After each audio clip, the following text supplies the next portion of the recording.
Let's be understanding now negotiable instruments, like how it is structurized. అసలు ఎలా structurise అయిందో అర్థం చేసుకుందాం. The compensation of the act యొక్క కాంపన్సేషన్ ఎలా అయింది. The NI act aims to define and amend the law relating to the instruments covered under the negotiable instruments 1881. So the act is composed of total 148 sections divided into 17 chapters with the descripted below. So 148 sections ఉన్నాయి యాక్ట్లో, 17 chapters ఉన్నాయి. కానీ ఎలా composition చేశారు, ఎలా structurise చేశారు అన్నది అర్థం చేసుకుందాం. చాప్టర్ 1 సెక్షన్ 1 to 3 ఉంటుంది. ఇది బేసిక్గా ప్రిలిమినరీ కోసం మాట్లాడుతుంది అన్నమాట. వేరాజ్ చాప్టర్ 2 సెక్షన్ 4 నుంచి 25 నుంచి ఉంటుంది.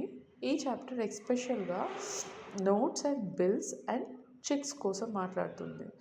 So we are talking about the formation and structure of the NI అన్నమాట. ఎన్ఐ ఎలా చేసింది, చాప్టర్ 1లో ప్రిలిమినరీ మాట్లాడుకున్నారు, చాప్టర్ 2లో ఇవి మాట్లాడుకున్నారు. And we are coming to the chapter 3 section 26 నుంచి 45A వరకు. సో ఈ సెక్షన్స్ నుంచి parties to note bill and cheques. So parties to notes and bill and cheques. Section 4 వచ్చేసి చాప్టర్ 3 అది అయిపోయిన తర్వాత చాప్టర్ 4 వచ్చేసరికి సెక్షన్ 46 నుంచి 60 దాకా కవర్ అవుతుంది. బేసిక్గా ఈ సెక్షన్స్ నెగోషియేషన్ కోసం మాట్లాడతాయి అన్నమాట. వెరాజ్ కమింగ్ నౌ చాప్టర్ 5 ఏం మాట్లాడుతుందంటే సెక్షన్ 61 నుంచి 77 దాకా ప్రెజెంట్మెంట్ కోసం మాట్లాడుతుంది అన్నమాట. సో చాప్టర్ 6కి వస్తే సెక్షన్ 78 నుంచి 81 దాకా కవర్ చేస్తుంది. And it is talking about payment and interest. So ఒక పేమెంట్ ఒక ఇంట్రెస్ట్ కోసం మాట్లాడుతుంది ఆ chapter.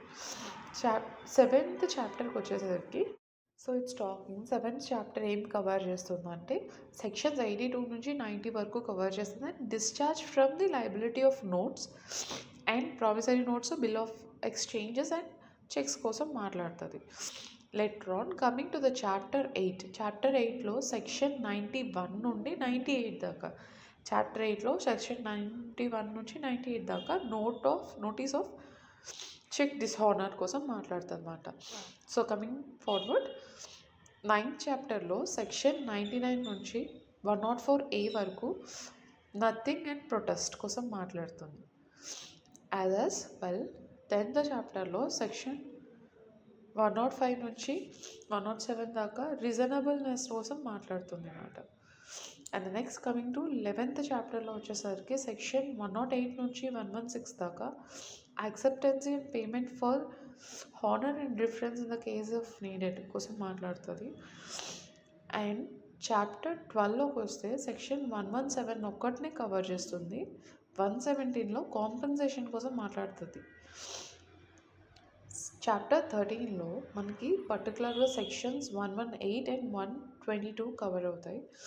And in that we're talking about special rules of evidence rules కోసం మాట్లాడతాం.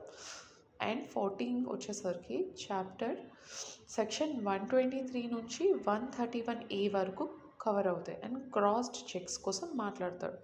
క్రాస్ చేసిన చెక్స్ కోసం పర్టికులర్గా డిస్కస్ చేస్తుంది ఆ టాపిక్. 15th చాప్టర్కి వచ్చేసరికి సెక్షన్ 132 నుంచి 133 దాకా బిల్లింగ్ సెట్స్ కోసం మాట్లాడుతుంది.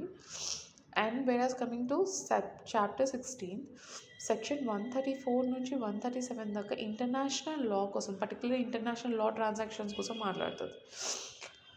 అండ్ చాప్టర్ 17కి వచ్చేసరికి section 138. This is very important sections that we have to understand. Penalties in case dishonour of cheques and insufficient of payments అన్నది మొత్తం డిస్కస్ చేస్తుంది అన్నమాట. This is the structure of NI యొక్క structure.